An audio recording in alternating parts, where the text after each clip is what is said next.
Where's our money? You are a dead man, Carlos. Ah!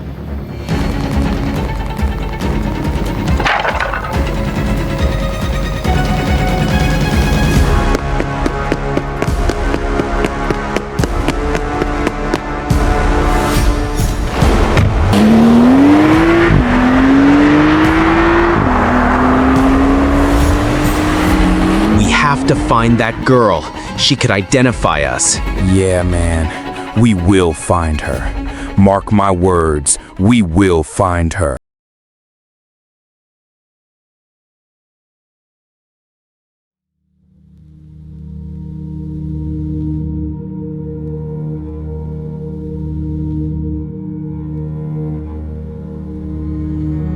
What have we got? Well, sir, it looks like homicide. We just gathering the evidence.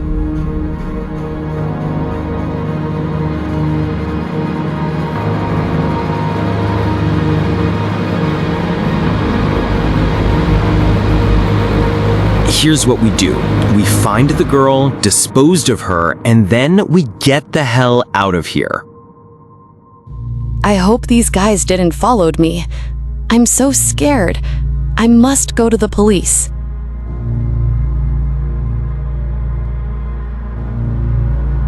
Hi, I'm Detective Ryan Cole. Thanks for coming in, Miss Bennett. Please, call me Sophie.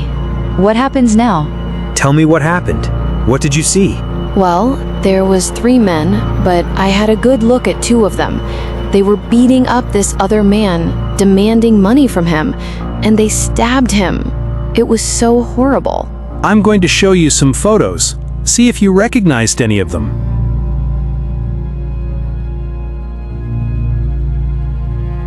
Take your time, Sophie. Yes, these are the 2 men. Are you sure? Yes, it's definitely them. We got them. We finally got these guys. Send uniformed officers to go and pick them up.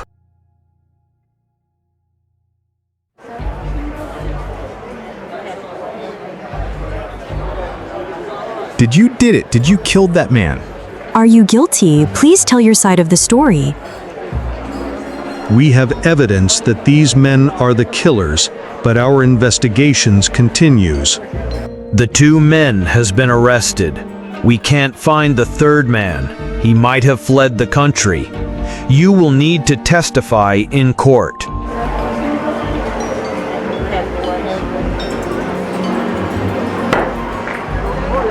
Order. Order in the court.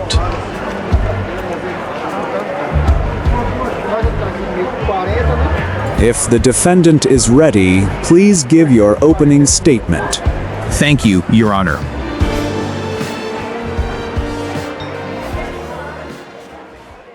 Ladies and gentlemen of the jury, in the days ahead, you will hear a story told by the prosecution, a story meant to persuade you that my clients, Victor Korin and Luther Voss, are guilty of the most serious crime in our justice system, murder.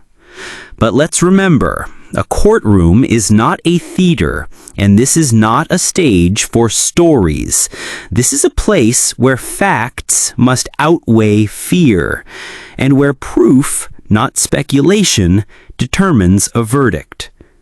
The prosecution will rely heavily on one witness, Sophie Bennett.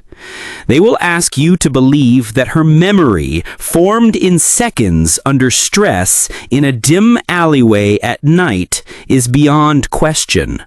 But the truth is, memory is not perfect. It is not a photograph. It is influenced by lighting, distance, fear, and time.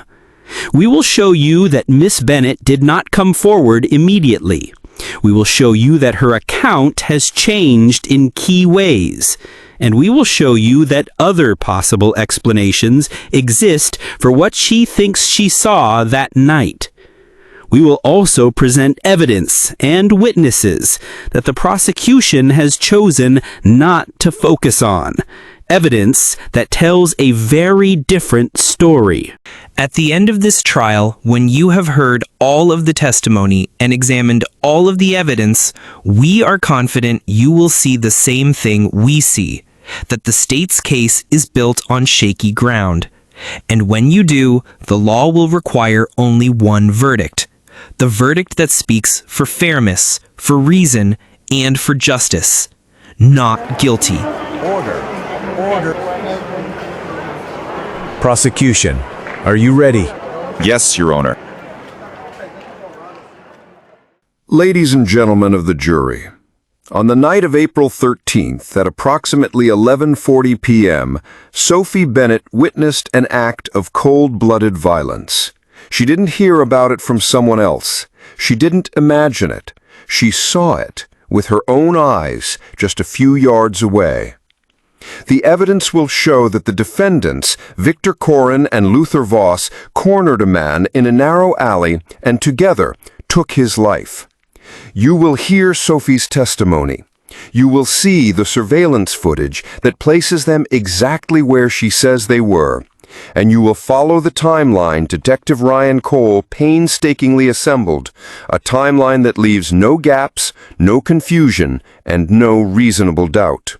The defense may try to make you question Sophie's memory. They may suggest it was too dark, that she was mistaken. But the streetlight above the crime scene was working that night. You will hear how she recognized them, not from a fleeting glimpse, but from a clear view as they committed their crime. And you will hear why she didn't immediately come forward, because she was terrified. But courage brought her here today, into this courtroom, to speak the truth.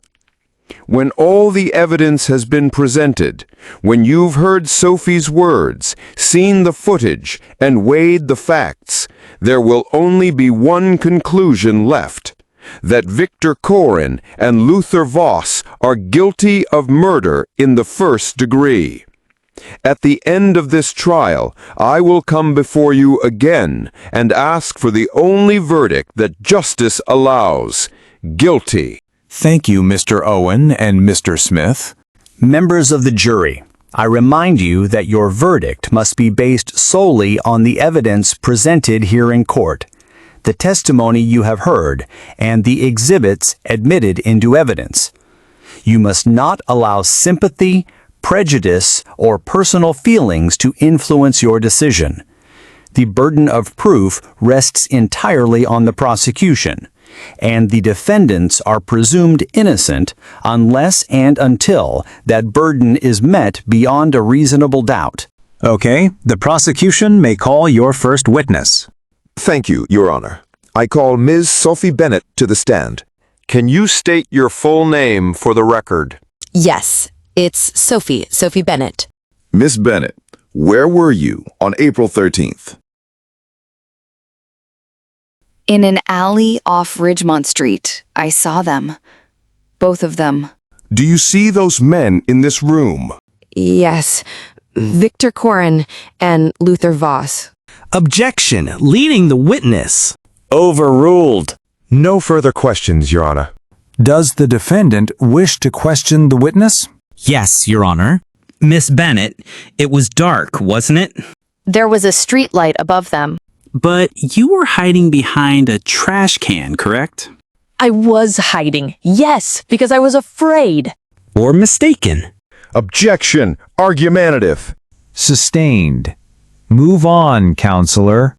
No further question. The prosecution would like to call Detective Ryan Cole to the stand. Please state your full name and rank for the record. Detective Ryan Cole. Detective Cole, did your investigation corroborate Miss Bennett's account? Yes. Surveillance footage placed both defendants at the scene. No further questions, Your Honor. Footage can be altered, can it not? Not this one. Chain of custody is airtight. Or maybe the footage simply shows two men who look like them. Objection. Speculation. Sustained. approached the bench counselors. The state has no physical evidence linking my clients to the alleged murder weapon. We have the eyewitness, the video, and the timeline. And all of it can be explained away. You can explain it away, but you can't make it disappear. Enough! Let's continue! Let's have your closing statement. Defense, go first. Thanks, Your Honor. Ladies and gentlemen of the jury, the law demands more than suspicion. It demands proof beyond a reasonable doubt. The prosecution has shown you fragments, a frightened witness, a grainy video, and assumptions stitched together into a story. But stories are not facts, and fear is not evidence. You must ask yourselves, can you be absolutely certain?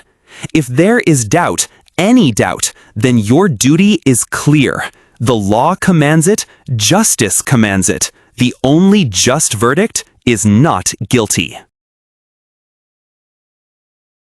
Ladies and gentlemen of the jury, for the past several days, you have listened carefully to the evidence, weighed the testimony, and seen the truth for yourselves. Sophie Bennett had nothing to gain by coming forward, only fear to face. But she did what few would dare. She took the stand, looked these men in the eye, and told you exactly what happened. The defense would have you believe that Sophie's memory is clouded, that her fear makes her unreliable. But fear did not invent the faces she saw. Fear did not create the CCTV footage placing the defendants at the scene. Fear did not fabricate the timeline, the investigation, or the corroborating testimony of Detective Ryan Cole. You've heard the defense poke holes, ask what if and maybe. But our justice system doesn't deal in speculation. It deals in proof. And proof is what we have given you. An eyewitness with a clear, unwavering identification. Surveillance footage that matches her account down to the minute. A chain of events that only makes sense if Victor Koren and Luther Voss are guilty. Murder in the first degree requires intent, action, and causation. We have shown you all three, beyond a reasonable doubt, beyond a shadow of a doubt. Now it is in your hands. Sophie Bennett found the courage to speak the truth. Detective Cole brought you the facts. And justice requires that you do your duty. On behalf of the people of this state, I ask you to return a verdict of guilty on all counts.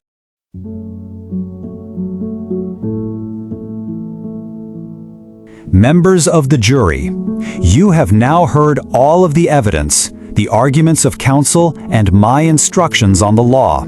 It is your duty to deliberate together and reach a verdict based solely on the evidence presented in this courtroom and the law as I have explained it to you. You must put aside any personal feelings, sympathy, or prejudice and consider the facts impartially. The burden of proof rests entirely on the prosecution, and the defendants are presumed innocent unless and until the state has proven their guilt beyond a reasonable doubt.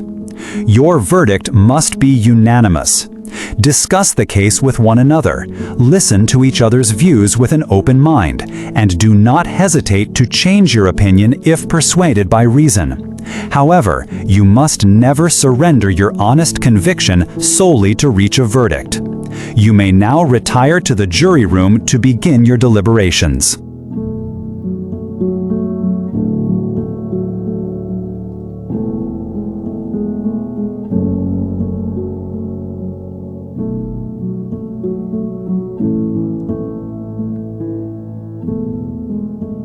What happens now? Now we wait.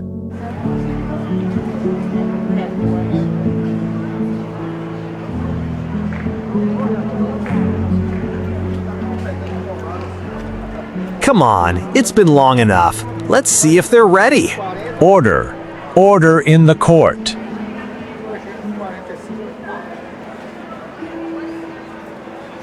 Have you reached a verdict? Yes, Your Honor. What is your verdict? We, the jury, found the defendants guilty on all charges. Order. Order in the court.